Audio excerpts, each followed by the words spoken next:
The Venetian was once Las Vegas's crown jewel, a $1.5 billion spectacle, over 10,000 rooms, indoor canals, and non-stop energy that made it nearly impossible to find an empty seat on the casino floor.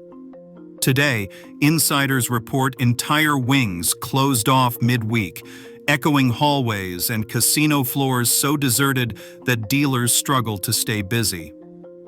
How did the most iconic resort on the Strip go from bursting at the seams to struggling just to fill its halls? This is Las Vegas Insiders reveal why the Venetian is empty. And the real answer is far more complicated and far more consequential than outsiders realize. So what exactly drained the life from this Vegas legend? When the Venetian opened its doors in 1999, it did so with a level of ambition Las Vegas had never seen. Sheldon Adelson's vision wasn't just to build another casino, it was to recreate Venice itself, right in the heart of the desert. Over $1.5 billion went into every detail. Hand-painted frescoes, marble columns, and a network of indoor canals where gondoliers sang beneath painted skies. The property didn't stop there. With the addition of the Palazzo, the combined complex offered more than 10,000 suites, making it the largest resort in the world at the time. The Grand Canal shops brought luxury retail and fine dining under soaring ceilings. Convention halls stretched for millions of square feet, drawing global business and entertainment to one address. For years, the property set the standard for themed extravagance and upscale hospitality, a place where every corner buzzed with life and possibility. On a typical weekday, the Grand Canal shops echo with the sound of a handful of footsteps instead of the usual crowds. Vast stretches of the casino floor sit in near silence, with entire banks of slot machines powered down and roped off. Restaurants that once required reservations display empty tables behind velvet ropes, their lights dimmed to save on costs. Multiple hotel wings are shuttered midweek, leaving long corridors dark and locked behind security doors.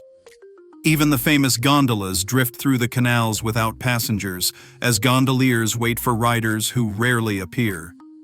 The marble columns and painted ceilings still gleam, but the energy that once pulsed through every corner has faded. The Venetian's size, once its greatest strength, now exaggerates every empty seat and closed storefront. The result is a haunting quiet, an unmistakable sign that something fundamental has changed inside this colossal resort. In 2022, Apollo Global Management and Vici Properties acquired the Venetian and Palazzo in a $6.25 billion deal, splitting operations from real estate. The new structure locked Apollo into a 30-year triple net lease, starting at $250 million in annual rent, with built-in escalations. Facing these fixed charges, Apollo slashed marketing budgets and shifted capital away from guest experience to strict cost controls. Routine upgrades and property maintenance were deferred, and budgets for amenities shrank. The focus moved from reinvesting in the resort's appeal to maximizing immediate cash flow, leaving less money for the very features that once set the Venetian apart. Longtime Venetian employees describe the past few years as a steady unraveling. Departments that once ran full shifts now operate with skeleton crews.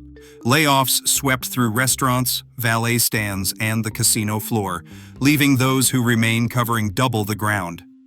Key leadership roles have gone unfilled for months at a time, forcing managers to juggle responsibilities and stretch thin. Union representatives filed grievances over seniority violations, but the response was muted. Staff who spent decades building the resort's reputation now face burnout and uncertainty. The pride that once came from working at the Venetian has been replaced by frustration and a sense of loss. Competition on the Strip has never been fiercer. Resorts World opened in 2021 with cutting-edge technology and fresh amenities, quickly drawing the high roller crowd away from older properties. Fontainebleau's 2023 debut added thousands of new rooms and a modern take on luxury, targeting the same upscale guests the Venetian once attracted. Meanwhile, Bellagio and Aria continue to anchor the classic Vegas experience, and Cosmopolitan's boutique vibe appeals to younger visitors seeking something different. The Venetian's sprawling footprint now works against it. Its grand scale feels overwhelming compared to the compact, curated spaces found at newer resorts. As visitor numbers shrink, each new opening splits the market further, leaving massive legacy properties struggling to keep up, too. The reputational hit for the Venetian hasn't come from one dramatic viral moment, but from a steady stream of social media posts and industry chatter that amplify its decline. Event planners now cite cost and atmosphere as reasons to book elsewhere, with some publicizing their decisions on LinkedIn and trade forums. TikTok creators walk the empty canals, their videos of silent gondolas and deserted shops pulling in hundreds of thousands of views, not millions, but enough to spread the ghost town label. Instagram Reels mock sky-high prices, $30 coffees and $18 bottled water, framing the resort as all style, no substance. These snapshots don't go viral in the way a single meme might, but together, they shape a perception that's hard to shake. The Strip's most famous themed resort is now a punchline for both planners and influencers. Every step sends a hollow echo down marble corridors built for crowds. Slot machines blink in silence, rows upon rows untouched. The casino's half-lit aisles stretch into emptiness, with dealers waiting at vacant tables. Even the air feels heavy, as if the walls remember when this place was alive. In 1999, the Venetian opened at a cost of $1.5 billion, debuting more than 10,000 rooms and reshaping the Las Vegas skyline. Today, midweek visits reveal closed casino wings and echoing marble corridors, a direct result of the 2022 sale for $6.25 billion to Apollo Global Management and Vici Properties. Deep cuts to marketing budgets and a 40,000 attendee convention moving elsewhere have compounded the issue. Staff reductions and unfilled leadership positions have eroded service, while new resorts like Resorts World and Fontainebleau have pulled visitors away. Despite these documented changes, it remains unclear whether the Venetian's corporate owners will invest in meaningful renewal or continue prioritizing short-term returns. What's certain is that the challenges facing the Venetian are not unique. Las Vegas's luxury mega-resorts are confronting an industry-wide shift where scale and spectacle no longer guarantee crowds.